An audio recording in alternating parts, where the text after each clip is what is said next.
Hello दोस्तों, नमस्कार। Way of maths channel में आपका फिर से स्वागत है। मैं हूं एम के गुजर और इस वीडियो में लेके आया हूं पूर्वी रेलवे, ईस्टर्न रेलवे के सियालदा डिवीजन का गुड्स गार्ड का पेपर। पूर्वी रेलवे में सियालदा डिवीजन में जो 24 दिसंबर 2022 को गुड्स गार्ड के चयन हेतु एक पेपर हुआ था, उस पेपर का हल इसमें लेके आया हूं। इससे पहले इसी पेपर के 2 भाग मैंने हल करवा दिए हैं। सियालदा डिवीजन के गुड्स गार्ड के पेपर में 110 क्वेश्चन आए थे, उसमें 10 क्वेश्चन हल करने थे। 1 से लेकर के 40 क्वेश्चन तक का एक भाग हल करवा दिया था और उसके बाद में 41 नंबर के क्वेश्चन से 80 नंबर के क्वेश्चन तक का एक भाग मैंने हल करवा दिया था। और इस वीडियो में 81 नंबर के क्वेश्चन से आगे के 110 नंबर के क्वेश्चन तक का हल लेकर के आया हूं। 81 नंबर के क्वेश्चन से देखेंगे इस वीडियो में। आपको तीसरा भाग है ये, और पुराने जो वीडियो थे, इससे पहले के जो वीडियो हैं, उनका लिंक मैंने डिस्क्रिप्शन में दे रखा है, वो आप लिंक डिस्क्रिप्शन से जरूर देखें। और इस वीडियो में देखेंगे क्वेश्चन नंबर 81 से। देखें क्वेश्चन नंबर 81 नंबर का क्वेश्चन देखेंगे। गर्ड रिंग जैसे प्रमुख कार्य प्रगति पर होते हैं तो डबल लाइन सेक्शन में संलग्न लाइन पर एक गति प्रतिबंध देखा जाएगा। गर्डरिंग जैसे प्रमुख कार्य प्रगति पर होते हैं तो डबल लाइन सेक्शन में संलग्न लाइन पर एक गति प्रतिबंध देखा जाएगा। ए में 30 के एमपीएच, बी में 40 के एमपीएच, सी में 50 के एमपीएच और डी में स्टॉप डेड एंड प्रोसीड। इसका आपको आंसर रहेगा 50 किलोमीटर प्रति घंटा। इसका उत्तर रहेगा सी, 50 किलोमीटर प्रति घंटा। 81 नंबर के क्वेश्चन का आंसर रहेगा सी। ठीक है। 82 नंबर का क्वेश्चन देखेंगे। जब एक मोटर ट्रॉली एक ट्रेन का पीछा करती है, जब एक मोटर ट्रॉली एक ट्रेन का पीछा करती है फॉलोइंग ट्रेन, तो इसे माना जाता है स्वतंत्र ट्रेन, उस ट्रेन का अंतिम वाहन, उस ट्रेन का पहला वाहन, इनमें से कोई नहीं। जब एक मोटर ट्रॉली एक ट्रेन का पीछा करती है तो इसे माना जाता है उस ट्रेन का अंतिम वाहन, लास्ट व्हीकल माना जाएगा। पीछा करती है फॉलोइंग ट्रेन, एक मोटर ट्रॉली फॉलोइंग ट्रेन उसका पीछा कर रही है तो उसको माना जाएगा उसी ट्रेन का अंतिम वाहन। 82 नंबर के क्वेश्चन का आंसर रहेगा बी। 82 नंबर के क्वेश्चन का आंसर रहेगा बी। ठीक है। 83 नंबर का क्वेश्चन देखेंगे। 83 नंबर के क्वेश्चन में है स्वचालित वाहन। स्वचालित वाहन जो रेलवे ट्रैक के साथ साथ सड़क पर भी चल सकता है। एक स्वचालित वाहन जो रेलवे ट्रैक के साथ साथ सड़क पर भी चल सकता है। ए में टीटीएम दे रखा है, टीटीएम बिल्कुल सड़क पर नहीं चलेगी। Tie tamping machine. आरआरवी दे रखा है, आरआरवी सड़क पर भी चलेगा और रेलवे ट्रैक के साथ भी चलेगा। ये एक कोई वाहन नहीं है, ये एक इक्विपमेंट है, ये एक इक्विपमेंट है। इसलिए दोनों तरफ से आपको सड़क वाहन के द्वारा भी पहुंचाया जा सकता है और रेल लाइन के द्वारा भी पहुंचाया जा सकता है। इसका 83 नंबर के क्वेश्चन का आंसर रहेगा बी। 83 नंबर के क्वेश्चन का आंसर रहेगा बी, इसका आंसर रहेगा। ठीक है। 84 नंबर का क्वेश्चन देखेंगे। तटस्थ खंड न्यूट्रल सेक्शन। तटस्थ खंड मतलब न्यूट्रल सेक्शन लगातार दो के बीच स्थित है। दोनों किसके बीच स्थित होता है? Section insulator, block section, sub station. बिल्कुल सही है, सब स्टेशन के बीच में। तटस्थ खंड लगातार दो के बीच स्थित होता है। न्यूट्रल सेक्शन टीएसएस, टीएसएस के बीच। ट्रैक्शन सब स्टेशन के बीच में। ध्यान रहे, टीएसएस दे नहीं रखा है, इसमें सब स्टेशन दे रखा है, इसलिए आपको समझ में आएगा। न्यूट्रल सेक्शन दो के बीच होता है, टीएसएस दो टीएसएस के बीच में न्यूट्रल सेक्शन होता है। इसलिए इसका आंसर रहेगा सी, सब स्टेशन। इसका आंसर रहेगा सी, सब स्टेशन इसका आंसर रहेगा। ठीक है। 85 नंबर का क्वेश्चन देखेंगे। 85 नंबर के क्वेश्चन में है टावर कार की अधिकतम गति। टावर वैगन की अधिकतम गति क्या होगी? टावर वैगन, दूसरा चीज मैं आपको एक बात बता दूं, टावर वैगन का जी.एंड.एस.आर में, टावर वैगन का जी.एंड.एस.आर में जीआर के 17.8 ने उल्लेख किया है। टावर वैगन का जो टावर कार है, इस टावर कार का जी.एंड.एस.आर के 17.8 में उल्लेख है। टावर कार का संचालन का जो उल्लेख है वो GR के 17.8 में किया गया है। ठीक है, तो टावर कार की अधिकतम गति उसमें दे रखी है एज स्टेंसिल्ड सेक्शनल स्पीड, जो निर्धारित स्पीड है उस सेक्शन की, वो स्पीड इसकी रहेगी। इसलिए 85 नंबर के क्वेश्चन का आंसर रहेगा बी। 86 नंबर का क्वेश्चन देखेंगे। यदि एलसी गेट के साथ संचार विफल हो जाता है, एलसी गेट के साथ संचार विफल हो जाता है तो स्टेशन मास्टर सभी ट्रेनों को रोकेगा और जारी करेगा। यदि एलसी गेट के साथ संचार विफल हो जाता है तो स्टेशन मास्टर सभी ट्रेनों को रोक देगा और जारी करेगा। ए में दे रखा special caution to be alert, special caution to be alert, एक स्पेशल कॉशन जो सावधान रहने के लिए, नहीं ऐसा भी नहीं है। ऑथोरिटी 3693B, नहीं, ये 3693B मैं आपको बता दूं किसके लिए दिया जाएगा। 3693B ऑन अथवा खराब स्थिति में सिग्नलों को पार करने के लिए प्राधिकार है। ऑन अथवा खराब स्थिति में, ऑन अथवा खराब स्थिति में सिग्नलों को पार करने के लिए दिया जाने वाला प्राधिकार है 3693B। ठीक है, सी में दे रखा है TA 602 ट्रीटिंग एज ऑब्स्ट्रक्शन, नहीं, TA 602 किसी अवरोधित ब्लॉक सेक्शन में राहत इंजन या गाड़ी भेजने के लिए दिया जाने वाला प्राधिकार है। TA 602 किसी अवरोधित ब्लॉक सेक्शन में राहत इंजन या गाड़ी भेजने के लिए दिया जाने वाला प्राधिकार है। डी में दे रखा है caution order to be observe gate rules, बिल्कुल राइट है। गेट रूल, गेट नियमों को पालन करने वाला कॉशन ऑर्डर जारी किया जाएगा। यदि एलसी गेट के साथ संचार विफल है तो स्टेशन मास्टर सभी ट्रेनों को रोकेगा और ऑब्जर्व गेट रूल, गेट रूलों का ऑब्जर्व करने का सतर्कता आदेश जारी करेगा। 86 नंबर के क्वेश्चन का आंसर रहेगा डी। 86 नंबर के क्वेश्चन का आंसर रहेगा डी। ठीक है, 87 नंबर का क्वेश्चन देखेंगे। एक मेल एक्सप्रेस ट्रेन के आगे और पीछे, एक मेल एक्सप्रेस ट्रेन के आगे और पीछे कम से कम एक आफ्टर लोको होगा। क्या लोको के बाद में क्या होगा? ब्रेक वैन, ब्रेक वैन तो होगा ही। एंटी टेलीस्कोपिक और स्टील बॉडीज SLR, बिल्कुल यह SLR रहेगा, ब्रेक वैन नहीं। क्या रहेगा? ब्रेक वैन तो मालगाड़ी में रहेगा, BV। एंटी टेलीस्कोपिक और या स्टील बॉडी का SLR रहेगा। 87 नंबर का क्वेश्चन रहेगा बी। सैलून जरूरी नहीं है, ब्रेक वैन रहेगा नहीं, डेड लोको भी नहीं रहेगा। 87 नंबर के क्वेश्चन का आंसर रहेगा बी, एंटी टेलीस्कोपिक या स्टील बॉडीज SLR, आंसर रहेगा बी। 87 नंबर के क्वेश्चन का आंसर रहेगा बी। 88 नंबर का क्वेश्चन देखेंगे। Standard third R interlocked station पर मुख्य लाइन पॉइंट्स पर ट्रेन के लिए अधिकतम गति की अनुमति है। मैं आपको एक चीज बता दूं, 4 स्टैंडर्ड फिक्स किए गए हैं, फर्स्ट, सेकंड, थर्ड और फोर्थ। फर्स्ट, सेकंड, थर्ड और फोर्थ। फर्स्ट स्टैंडर्ड की गति होती है 50 किलोमीटर प्रति घंटे, ये थर्ड स्टैंडर्ड है। फर्स्ट स्टैंडर्ड की गति होती है 50 किलोमीटर प्रति घंटे। सेकंड स्टैंडर्ड की गति होती है 110 किलोमीटर प्रति घंटे, ये सेकंड स्टैंडर्ड की गति है 110 किलोमीटर प्रति घंटे। थर्ड स्टैंडर्ड की गति है 140 किलोमीटर प्रति घंटे।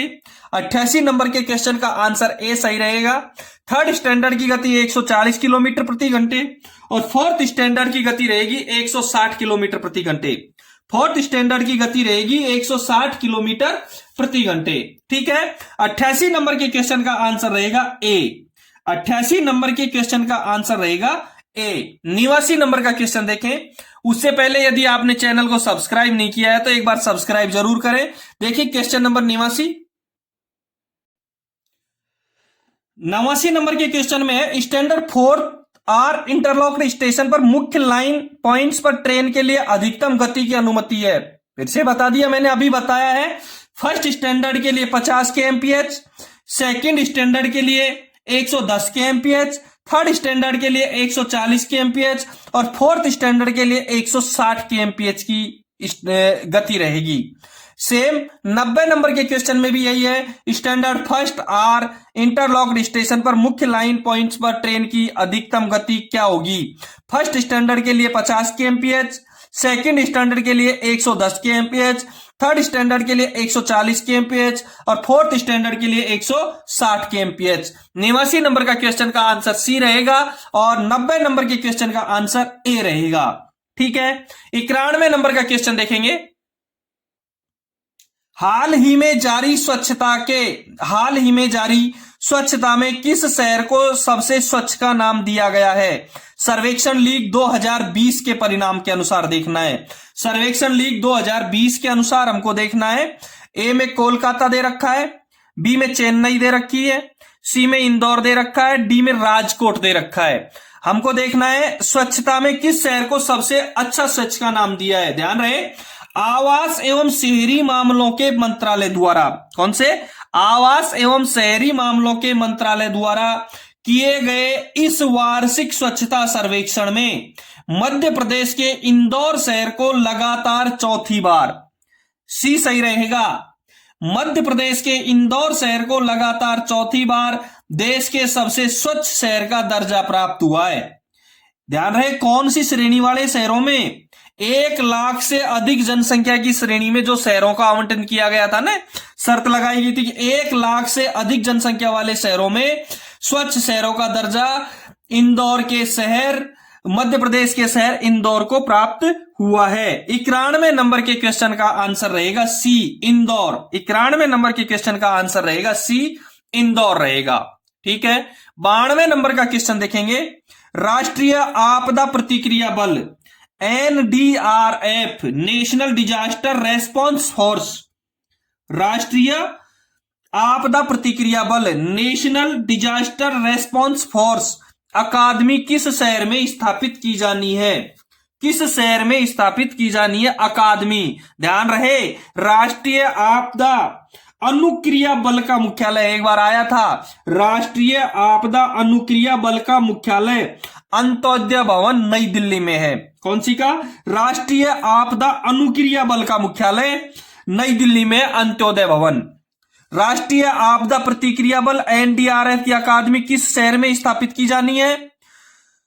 ए में मसूरी दे रखा है, बी में देहरादून, सी में नागपुर और डी में हैदराबाद दे रखा है। देखो, राष्ट्रीय आपदा प्रतिक्रिया बल NDRF अकादमी की नींव हाल ही में केंद्रीय गृह मंत्री अमित शाह द्वारा नागपुर महाराष्ट्र में रखी गई है।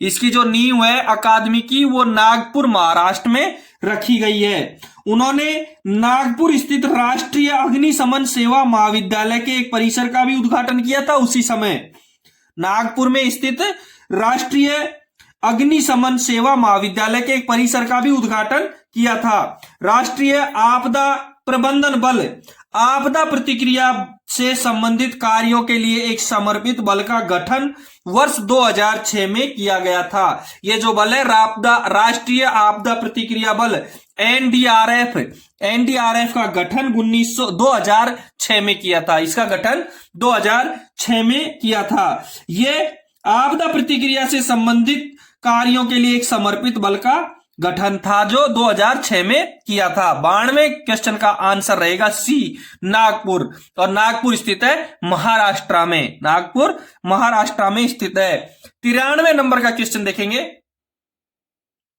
यदि आपको इसका PDF चाहिए तो मेरे टेलीग्राम लिंक दे रखा है, उस टेलीग्राम लिंक पे जरूर क्लिक करें। आपके डिवीजन में यदि कोई पेपर हो रहा है या हुआ है और वो आपके पास है तो मेरे को जरूर भेजें, मैं उसको हल करके मेरे लिंक पे जरूर डालूंगा। ठीक है, 93 नंबर का क्वेश्चन है, कौन सा शहर central India ocean leadership workshop की मेजबानी करेगा? कौन सा शहर central India ocean leadership workshop की मेजबानी करेगा? कोचीन, बी में गोवा, सी में चेन्नई और डी में विशाखापट्टनम। और इसका आंसर रहेगा सी, इसका आंसर रहेगा सी, चेन्नई। चेन्नई शहर है वो central India ocean leadership workshop की मेजबानी करेगा। 93 नंबर के क्वेश्चन का आंसर रहेगा सी। 94 नंबर का क्वेश्चन देखेंगे। हाल ही में किस राज्य ने प्रदूषण से निपटने के लिए किस राज्य ने प्रदूषण से निपटने के लिए graded response action plan GRAP graded response action plan launch किया है? इसका आंसर रहेगा वेस्ट बंगाल, पश्चिम बंगाल ने। हाल ही में किस राज्य ने प्रदूषण से निपटने के लिए ग्रेडेड रिस्पॉन्स एक्शन प्लान का लॉन्च किया है? ए आंसर रहेगा वेस्ट बंगाल। 94 का आंसर रहेगा ए। 95 नंबर का क्वेश्चन देखेंगे। विश्व एड्स दिवस 2022 की थीम क्या है? विश्व एड्स दिवस 2022 की थीम क्या है?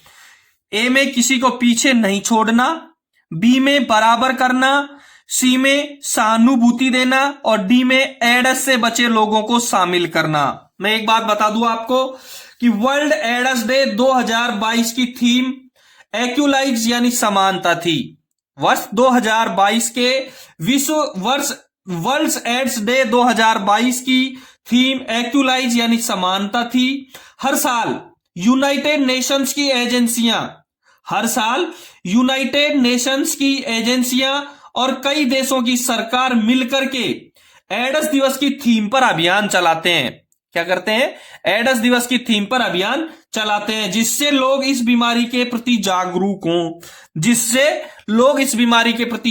हों। विश्व में हर साल 1 दिसंबर को वर्ल्ड एड्स दिवस मनाया जाता है। विश्व में हर साल 1 दिसंबर को वर्ल्ड एड्स दिवस मनाया जाता है। इसका पूरा नाम, एड्स का पूरा नाम एक्वायर्ड इम्यूनोडेफिशिएंसी सिंड्रोम है। एक्वायर्ड इम्यूनोडेफिशिएंसी सिंड्रोम है। ध्यान रहे, यह बीमारी एड्स HIV वायरस की संक्रमण की वजह से फैलती है।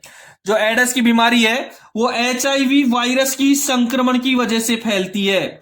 इस दिन को मनाने का मुख्य उद्देश्य, विश्व एड्स दिवस को 1 दिसंबर को मनाने का मुख्य उद्देश्य लोगों को एड्स के प्रति जागरूक करना और इस बीमारी से पीड़ित व्यक्तियों का हौसला बढ़ाना है। ध्यान रहे, एड्स दिवस को मनाने का मुख्य उद्देश्य लोगों को एड्स के प्रति जागरूक करना और इस बीमारी से पीड़ित व्यक्तियों का हौसला बढ़ाना है, जिससे लोग इस खतरनाक बीमारी को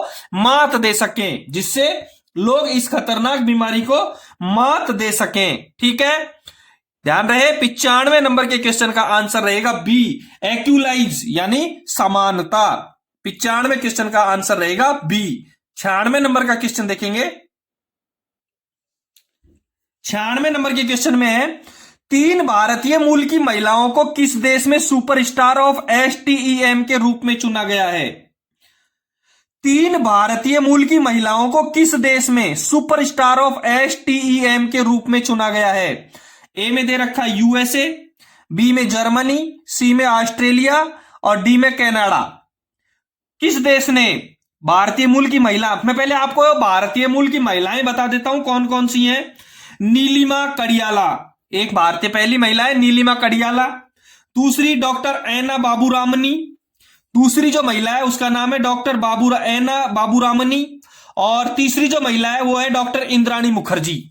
जो भारतीय 3 महिलाएं हैं जिसको ऑस्ट्रेलिया ने सुपरस्टार ऑफ STEM के रूप में चुना गया है, वो है नीलिमा कड़ियाला, डॉक्टर ऐना बाबूरामनी और डॉक्टर इंद्राणी मुखर्जी।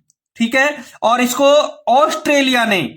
ऑस्ट्रेलिया ने सुपरस्टार ऑफ STEM के रूप में चुना है। किसने? ऑस्ट्रेलिया ने सुपरस्टार ऑफ STEM के रूप में चुना है। 96 नंबर के क्वेश्चन का आंसर रहेगा सी, ऑस्ट्रेलिया। 96 नंबर के क्वेश्चन का आंसर रहेगा सी, ऑस्ट्रेलिया। ठीक है, 97 नंबर का क्वेश्चन देखेंगे। ESPN क्रिक इन्फो की दशक की ODI और T20 टीमों के कप्तान के रूप में किस भारतीय खिलाड़ी को नामित किया गया था? उत्तर रहेगा इसका बी, MS धोनी। 97 नंबर के क्वेश्चन का आंसर रहेगा बी, महेंद्र सिंह धोनी। ठीक है, 98 नंबर का क्वेश्चन देखेंगे। हाल ही में सुर्खियों में रहे अंशु मलिक किस खेल से जुड़े हैं? हाल ही में सुर्खियों में रहे अंशु मलिक किस खेल से जुड़े हैं? आप स्क्रीन पे देख रहे हो अंशु मलिक को। ए में बैडमिंटन दे रखा है, बी में टेनिस दे रखा है, सी में कुश्ती दे रखी है और डी में बॉक्सिंग दे रखा है।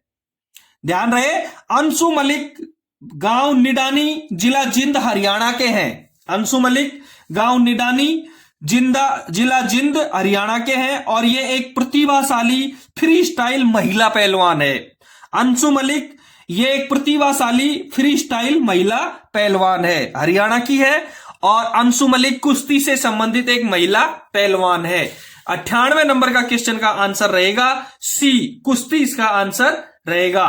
ठीक है, 99 नंबर का क्वेश्चन देखेंगे। भारतीय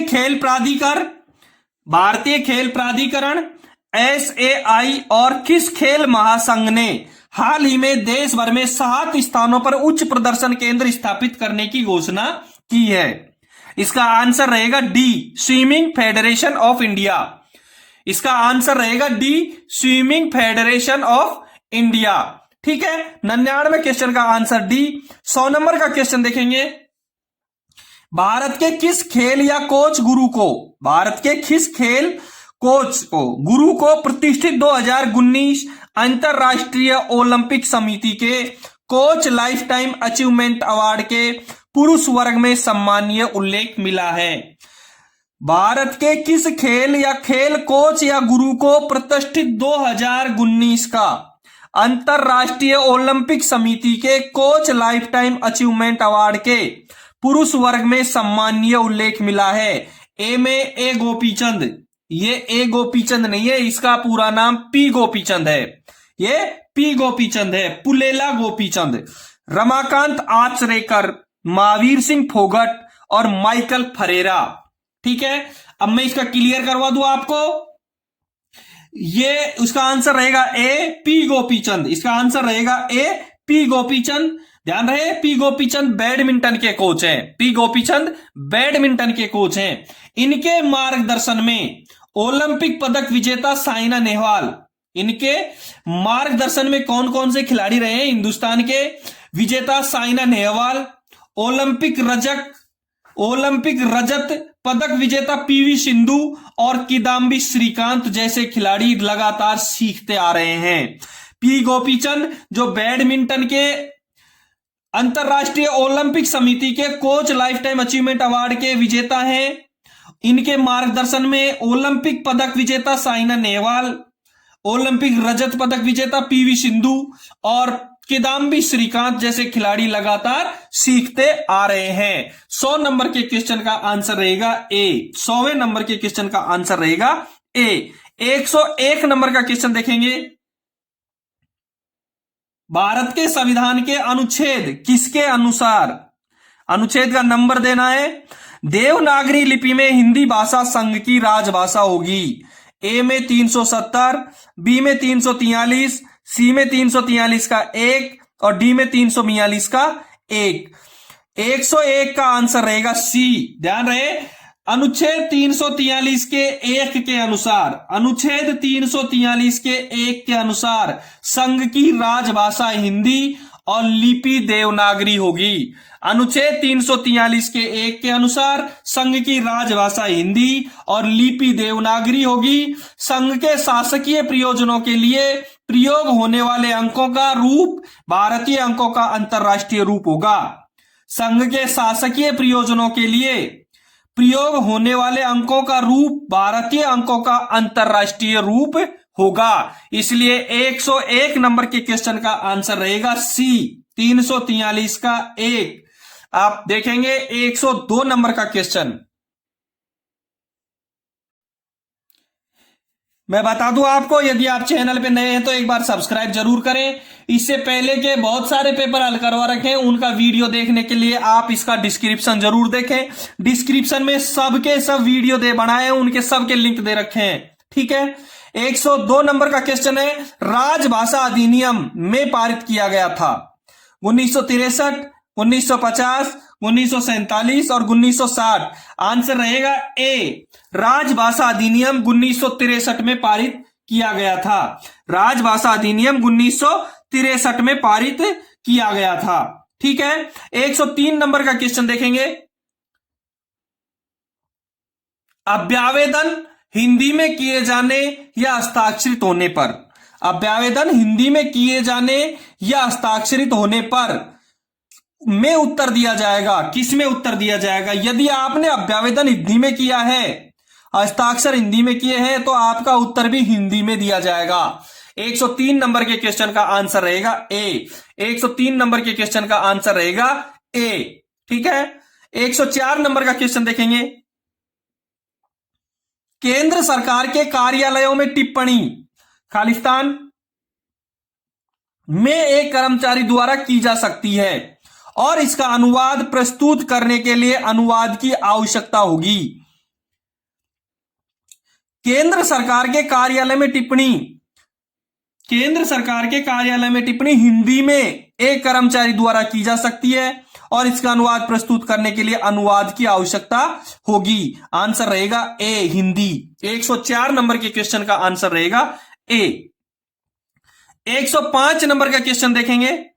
यदि किसी कर्मचारी को हिंदी का कार्य साधक ज्ञान है, यदि किसी कर्मचारी को हिंदी का कार्य साधक ज्ञान है तो वह हिंदी दस्तावेज का अंग्रेजी अनुवाद नहीं मांगेगा जब तक कि वह प्रकृति का नहीं हो। आंसर गैर तकनीकी, तकनीकी, अनाड़ी। तकनीकी इसका आंसर रहेगा। 105वें क्वेश्चन का आंसर रहेगा बी। यदि किसी कर्मचारी को हिंदी का कार्य साधक ज्ञान है तो वह हिंदी दस्तावेज का अंग्रेजी अनुवाद नहीं मांगेगा जब तक कि वह तकनीकी प्रकृति का न हो, जब तक कि वह तकनीकी प्रकृति का न हो। आंसर रहेगा बी। 106 नंबर का क्वेश्चन देखेंगे। 106 नंबर के क्वेश्चन में नियमावली, कोड, फॉर्म, नोटिस आदि को खालिस्तान रूप में मुद्रित या साइक्लोस्टाइल किया जाएगा। ए में हिंदी दे रखा है, बी में इंग्लिश, सी में हिंदी और इंग्लिश और डी में इनमें से कोई नहीं। नियमावली, कोड, फॉर्म, नोटिस आदि को हिंदी और अंग्रेजी रूप में मुद्रित या साइक्लोस्टाइल किया जाएगा। नियमावली, कोड, फॉर्म, नोटिस सबको हिंदी और अंग्रेजी में, जिसमें हिंदी ऊपर रहेगी, अंग्रेजी नीचे रहेगी। 106 नंबर के क्वेश्चन का आंसर रहेगा सी, हिंदी एंड इंग्लिश द्विभाषी रूप में लिखा जाएगा। 107 नंबर का क्वेश्चन देखेंगे। प्रपत्र और रजिस्ट्रों पर शीर्षक द्विभाषी होंगे हिंदी और अंग्रेजी में। प्रपत्र और रजिस्ट्रों में शीर्षक द्विभाषी होंगे। ए में हिंदी, बी में अंग्रेजी, सी में द्विभाषी और डी में अंग्रेजी हिंदी। बिल्कुल द्विभाषी, दो भाषाओं में, अंग्रेजी में और हिंदी में। प्रपत्र और रजिस्ट्रों पर शीर्षक द्विभाषी में होंगे। ठीक है। आंसर रहेगा सी। 108 नंबर का क्वेश्चन देखेंगे।